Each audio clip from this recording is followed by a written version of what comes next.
So here we are at lunchtime, and Annabelle thought it would be funny to get into the seat next to Ryan. Problem is, what's the problem, Annabelle? That I can't get out. And so Mommy thought it was pretty funny, and we would let her sit in there for a while, and let's see her try and get out. Go ahead, show us what you got. See if you can get out. Nope.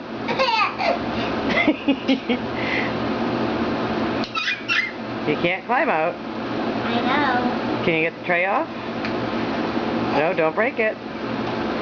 So as you see, why Mommy is thinking this is hysterical, because Annabelle is trapped. Ha, ha, ha. What do you think, Ryan? What do you think, Ryan? Let's zoom in on Ryan and see what... Ryan, what do you think? What do you have to say, Ryan? What do you think about this? What do you think about Annabelle? What do you think about Annabelle being trapped?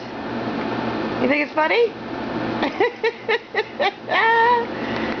Okay, let's go back and zoom in on... Oh, wait a minute. Look at poor Annabelle. She looks so sad because she's stuck.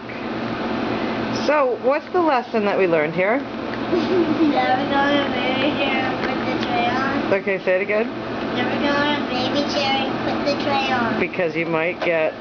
Stuck. Uh-huh. Ta-da. Thank you. Take a bow. Yeah, Ryan, take a bow, honey. Dun, dun, dun. Best supporting actor in a movie. And, whoa, hi. Peekaboo. Can I see the movie? Peekaboo. I want to see the movie. Peekaboo.